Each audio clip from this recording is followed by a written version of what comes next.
My name is Jesse, and thank you so much for availing this time so that we can be able to have this conversation on what I have entitled 3 relationship choices that we must all make. 3 relationship choices that we must all make. Relationships are important, definitely, and I'm talking about all manner of human interactions. You know, we relate with our family members, we relate romantically sometimes, but I'm also talking about relationships in the workplace, or even relationships, with spouses or girlfriends or boyfriends. You know, all kinds of relationships. But there are certain choices that we must always make when it comes to relationships. Now, and I'll just share 3 of them. The first one is this: that in relationships, you must learn to negotiate. It is normally said that in relationships, you don't get what you deserve, but you get what you negotiate for. Sometimes we come into a relationship, for example, and we assume the other person knows exactly what I need, or we have certain expectations. Of course, in relationships, we'll have certain expectations of the other person, you know, and sometimes we get frustrated in the process because the other person does not seem to be meeting those expectations.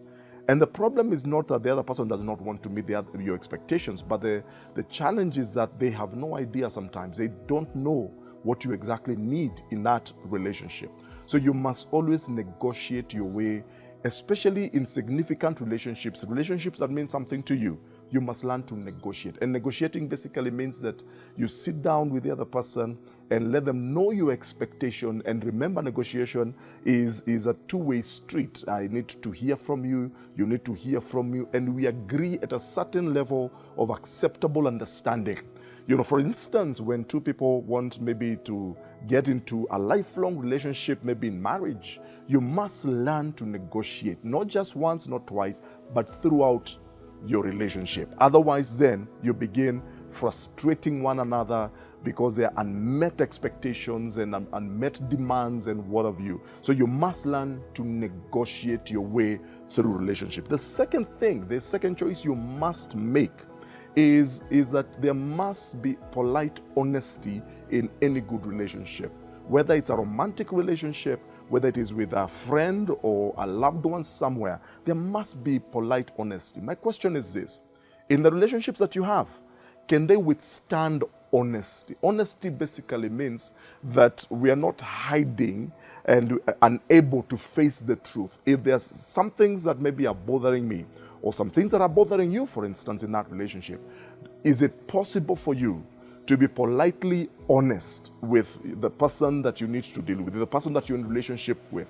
If a relationship cannot withstand honesty, something is wrong with that relationship. It basically means that that relationship is founded on some very shaky foundation.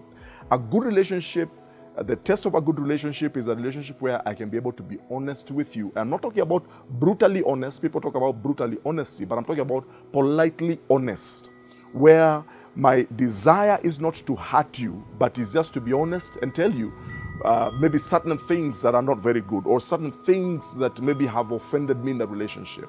A good relationship should be able to withstand that kind of a pressure, because it's about us helping one another to become better and better. So polite honesty is a choice that you must make in any relationship. Thirdly and finally is that you must have the wisdom to know when to let go. Now, the truth is that not every relationship will last a lifetime. Not every relationship is going to be there for the long haul. Some relationships are there for the short term. See, God sometimes brings people into our lives for a short period, just for a season. But sometimes we want to hang on to people for a long time. You have to have developed the wisdom to know when to let go. Letting go does not mean that we hate one another. It does not mean that we will never see one another. It does not mean that we have nothing to do with one another. Letting go sometimes just basically means that I release you. I set you free. Right? If the relationship continues beyond that, thankfully, but it may change. I mean, it may change beyond that point. But I am free to let you go, so that I'm not smothering the life out of you, holding on maybe to a relationship that is long dead, holding on to a relationship that maybe is no longer meaningful. And the more sometimes we hold on to a relationship that is no longer meaningful, that we should have let go, it hurts us. It leaves wounds, because now we are placing demands on a relationship that is no longer functional or viable. Please develop that wisdom to know when to let go. But even in letting go, we let go gently. We don't burn bridges. We let go gently.